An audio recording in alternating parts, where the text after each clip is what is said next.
ઓમ શ્રી ગણેશાય નમઃ. જય શ્રી કૃષ્ણ મિત્રો. આજે આપણે વાર્તા સાંભળીશું પુત્રદા એકાદશી. આને પવિત્ર એકાદશી પણ કહે છે. જે મનુષ્ય બધી જ એકાદશીનું ભક્તિ શ્રદ્ધાપૂર્વક પાલન કરે છે, નિશ્ચિત રૂપે તે ભગવાન વિષ્ણુના ધામમાં જાય છે. આવી જ પવિત્ર એકાદશી એટલે શ્રાવણ માસમાં આવતી શુક્લ પક્ષમાં આવનારી એકાદશી પુત્રદા એકાદશી કે પછી પવિત્ર એકાદશી પણ કહેવાય છે. તો ચાલો આપણે પુત્રદા એકાદશીના વ્રત કથા સાંભળીએ. એકવાર યુધિષ્ઠિર મહારાજે ભગવાન શ્રી કૃષ્ણને પૂછ્યું કે હે મધુસૂદન, શ્રાવણ માસના શુક્લ પક્ષમાં કઈ એકાદશી આવે છે અને તેનું મહાત્મય શું છે? કૃપયા આનું વિસ્તારપૂર્વક મને વર્ણન કરી સંભળાવો.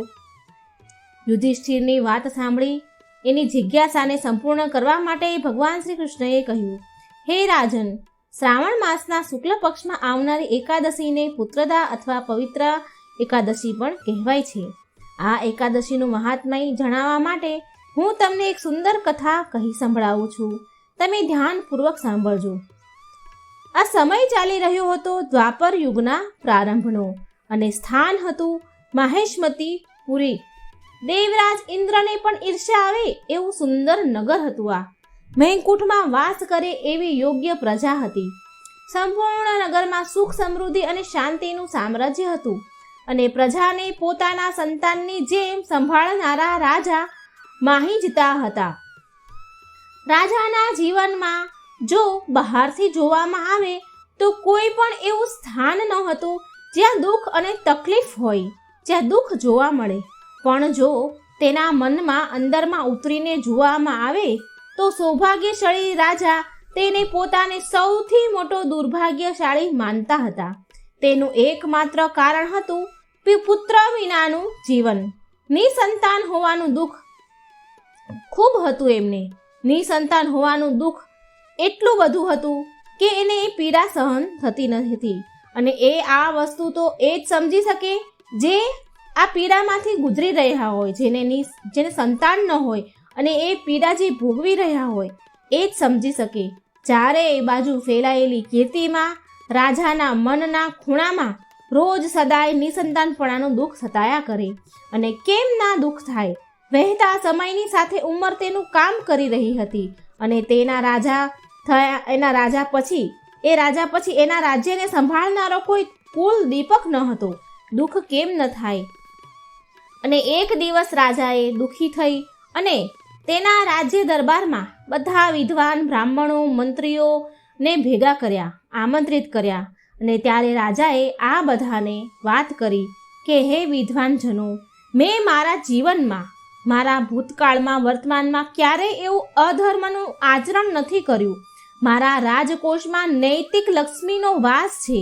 ના મેં ક્યારેય દેવતાઓ બ્રાહ્મણોને અર્પણ કરેલી સંપત્તિને હડપવાની કોશિશ કરી છે અને ના તો મેં ક્યારેય અનીતિનું ધન લીધું છે અને ના કોઈ દિવસ મેં અનૈતિક રૂપથી મારી પ્રજાનું શોષણ કર્યું છે. તો પછી એવું તે શું કારણ છે કે આજે પણ મારું ઘર નિસંતાન છે? મારા ઘરે, મારા ખોળે કોઈ બાળક નથી. કૃપા કરી મને આનું કોઈ સમાધાન જણાવો. રાજાની વાત સાંભળી બધા વિદ્વાન બ્રાહ્મણોએ આસપાસમાં ચર્ચા કરી. વેદ શાસ્ત્રો ગ્રંથો ફેંદી નાખ્યા પણ કંઈ કોઈને સમજણ પડી નહીં. અંતમાં એ બધા વિદ્વાન બ્રાહ્મણોએ નિર્ણય લીધો આ સમસ્યાનું સમાધાન કરવા માટે અને તે જંગલની બહાર જશે એવો નિર્ણય લીધો. એ જંગલમાં ગયા જ્યાં અનેક ઋષિઓ અલગ અલગ આશ્રમોમાં તપસ્યા કરી રહ્યા હતા.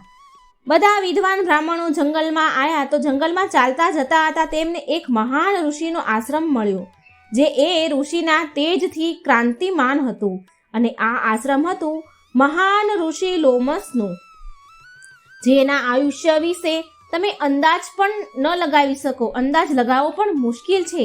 આનું આવું કારણ એ છે કે આ લોમસ ઋષિના વરદાન અનુસાર તે ત્યાં સુધી આ પૃથ્વી ઉપર રહેશે જ્યાં સુધી તેના શરીરના બધા જ વાળ ખરી ન જાય. તેમના શરીરનો એક વાળ બ્રહ્માજીના 12 કલાક પછી એટલે કે બ્રહ્માજીના 12 કલાક એટલે 4,320 કરોડ વર્ષ બાદ ખરતો હતો. માત્ર તેમનો એક વાળ. અને આશ્ચર્યની વાત તો એ છે કે લોમસ ઋષિના શરીરમાં અત્યંત અધિક માત્રામાં કેશ રાશિ બિરાજમાન હતી. આ ઉપરથી આપણે સમજી શકીએ છીએ કે લોમસ ઋષિના તપસ્યા કરવાના કારણે તે કેટલા તેજસ્વી અને ત્રિકાળ જ્ઞાની બની ચૂક્યા હશે. ઋષિને જોઈને રાજાના વિદ્વાન બ્રાહ્મણોની મંડળીએ તેમને પ્રણામ કર્યા અને લોમસ ઋષિને પૂછ્યું. લોમસ ઋષિએ તેમને આશીર્વાદ આપીને તેમના આવવાનું કારણ પૂછ્યું. તેના જવાબમાં વિદ્વાનજનોએ રાજાની વ્યથા કહી સંભળાવી ઋષિ લોમસને. તેની વાત સાંભળી થોડી વાર તો ઋષિ લોમસ મૌન રહ્યા. તેમણે ધ્યાનમાં બેઠા, સમાધિમાં બેસી અને તેનું કારણ જોયું. તેણે થોડી વાર જોયું, પછી તેને ત્યારબાદ આંખો ખોલી અને ઋષિ બોલ્યા, તમારા રાજા અત્યંત ધર્મપરાયણ છે, પણ તેના પૂર્વજન્મમાં કરેલા એક અપરાધના કારણે તેમને આ જન્મમાં પીડા મળી રહી છે. ઋષિના વચન સાંભળીને વિદ્વાનજનો બ્રાહ્મણોએ જિજ્ઞાસા પ્રગટ કરી એ અપરાધ જાણવાની કે હે ઋષિ મુનિ, તમે જણાવો કે એવો કયો અપરાધ કર્યો હતો અમારા રાજાએ ગયા જન્મમાં. એટલે ઋષિ લોમસ બોલ્યા કે તમારા રાજા ગયા જન્મમાં એક વેપારી હતા. વેપારને વિકસિત કરવા માટે તે અનેકો સ્થાન પર જતા હતા, ભ્રમણ કરતા હતા. એક ગામમાંથી બીજા નગરમાં, બીજા ગામમાં એમ જતા હતા. તો એક સમયે અને એ સમયે તે પાપ વૃત્તિ પણ કરતા હતા વેપારને વધારવા માટે. એકવાર તેનો સામાન વેચવા માટે એક ગામથી બીજા ગામ યાત્રા કરી રહ્યા હતા. એ મહિનો હતો જેઠ મહિનો, એટલે અત્યંત ગરમીનો મહિનો હતો અને શુક્લ પક્ષની એકાદશીનો દિવસ હતો.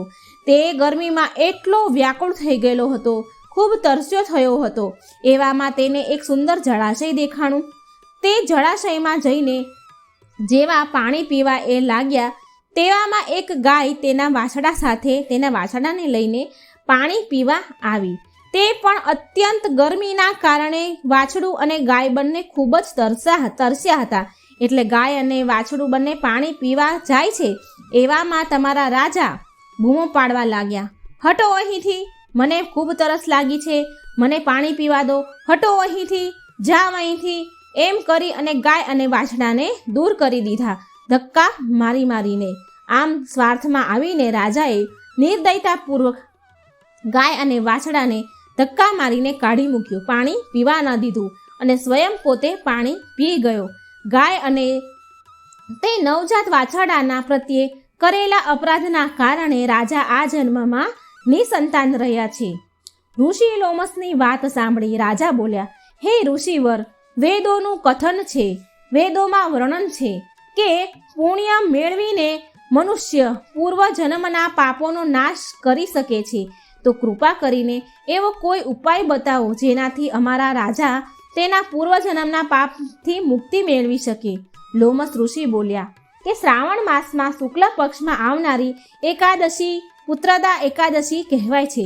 રાજા સહિત તમે બધા પણ આ એકાદશીનું શ્રદ્ધા ભક્તિથી પૂરી નિષ્ઠાપૂર્વક એકાદશીનું વ્રત કરજો, પાલન કરજો અને દ્વાદશીના દિવસે આનું જે પણ પુણ્ય ફળ મળે, જે પણ પુણ્ય ફળ પ્રાપ્ત થાય એ તમે તમારા રાજાને સમર્પિત કરી દેજો. આ પ્રકારે રાજા એના અપરાધથી મુક્ત થઈ જશે અને તેમને સંતાન પ્રાપ્તિ અવશ્ય થશે.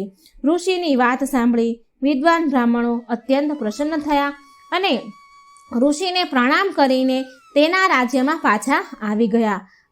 અને બધા વિદ્વાન બ્રાહ્મણોએ રાજાને આ શુભ સમાચાર આપ્યા. શ્રાવણ માસમાં શુક્લ પક્ષની જ્યારે પુત્રદા એકાદશી આવી તો રાજાએ તેના પરિવાર પ્રજા સહિત આ એકાદશીનું અત્યંત શ્રદ્ધાપૂર્વક પાલન કર્યું અને એ પુણ્ય ફળ સ્વરૂપે એક સુંદર અને સ્વસ્થ રાજકુમારના તેના રાજ્યમાં જન્મ થયો. તે રાજાને સુંદર પુત્ર પ્રાપ્ત થયો એકાદશીના પુણ્ય ફળથી. કથાનું સમાપન કરતા ભગવાન બોલ્યા કે હે યુધિષ્ઠિર, જે કોઈ આ એકાદશી વ્રતનું પાલન કરે છે, કથા સાંભળે છે, વાંચે છે, તો તેને પુત્ર પ્રાપ્ત થાય છે અને તેના બધા જ પાપ બળીને નાશ થાય છે. આટલું જ નહીં, માત્ર આ કથા સાંભળવાથી પણ વ્યક્તિને અશ્વમેઘ યજ્ઞનું ફળ પ્રાપ્ત થાય છે. માટે આ પવિત્ર પુત્રદા એકાદશીની વાર્તા એ બધા લોકોને પહોંચાડજો જેને હજી સુધી નથી સાંભળી. વધુમાં વધુ લોકો સુધી આ વાર્તાને શેર કરજો અને પુણ્યના ભાગીદાર બનજો. જો મારો વિડીયો સારો લાગે, વાર્તા સારી લાગે તો મારી ચેનલને લાઈક, સબસ્ક્રાઈબ અને શેર જરૂર કરજો. જય શ્રી કૃષ્ણ. રાધે રાધે. Thank you.